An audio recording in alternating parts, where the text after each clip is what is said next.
আমরা তো জানি যারা আল্লাহর দিন কায়েম করার জন্য, আল্লাহর জমিন আল্লাহর দিন প্রতিষ্ঠার জন্য যারা যুদ্ধের ময়দানে গিয়ে কাফের মুশরিকদের বিরুদ্ধে যুদ্ধ করে আল্লাহর জন্য, আল্লাহর দ্বীনের জন্য শহীদ হয়, এমন ব্যক্তিকে আল্লাহ পাক রব্বুল আলামিন বিনা হিসেবে জান্নাত দিবেন।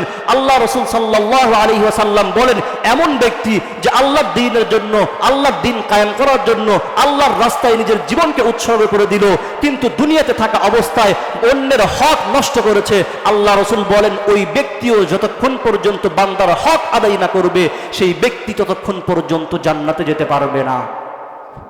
না আপনি করেছেন সেই গুনাহটা আর জীবনে দ্বিতীয়বার করবেন না, এইরকম দৃঢ় প্রতিজ্ঞা করতে হবে। যদি কোনো ব্যক্তি এই প্রতিজ্ঞা করে যে আজকে আমার দ্বারা যেই গুনাহ, যেই পাপটা হয়ে গেল, আমি আমার জীবদ্দশায় আর এই পাপ করব না, তাহলেই কেবল আল্লাহর কাছে তওবাটা কবুল হবে। কিন্তু আপনি গুনাহ করলেন, লজ্জিত হইলেন না, গুনাহ করলেন, আল্লাহর কাছে বললেন না আল্লাহ আমি আর জীবনে গুনাহ করব না, এইরকম শর্তগুলো না মেনে সারা জীবন তওবা করলে তওবা কবুল হবে না। তাহলে বলেন, এক নম্বর শর্ত কি? গুনাহটা তাৎক্ষণিকভাবে ছেড়ে দিতে হবে। দ্বিতীয় নম্বর শর্ত কি? গুনাহ থেকে দারুণভাবে লজ্জিত হতে হবে। কার কাছে? আল্লাহর কাছে এবং নিজের কাছে। তৃতীয় নম্বর শর্ত কি? সেই গুনাহটা আর জীবনে দ্বিতীয়বার করবেন না, এইরকম প্রতিজ্ঞা করতে হবে। কার কাছে? আল্লাহর কাছে। তাহলে আল্লাহ তওবা কবুল করবেন। আর চতুর্থ নম্বর যেটা বলেছি, গুনাহটা যদি হয় বান্দার হক সম্পর্কিত।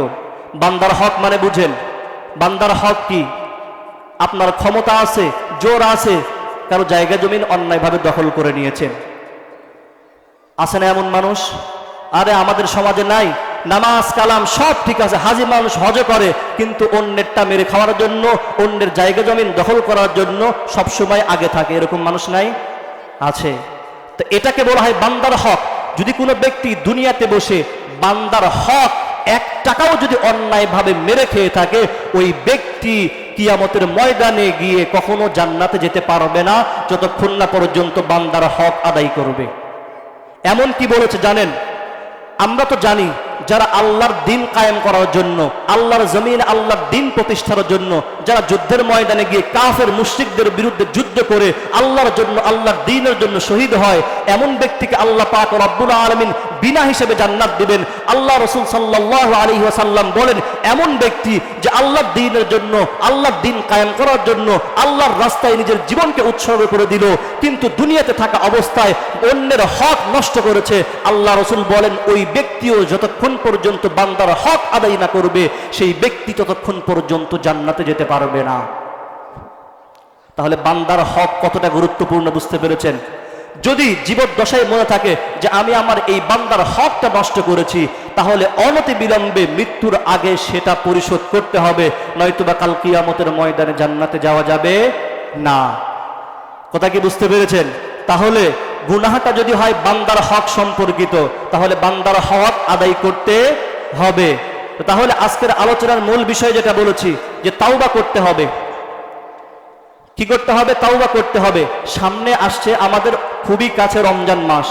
এই রমজান মাসে আল্লাহ পাক রব্বুল আলামিন অসংখ্য বান্দাদেরকে মাফ করে দেন, এবং অসংখ্য বান্দাদেরকে আল্লাহ পাক রব্বুল আলামিন জাহান্নাম থেকে মুক্তি দিয়ে জান্নাতের মেহমান বানিয়ে নেন।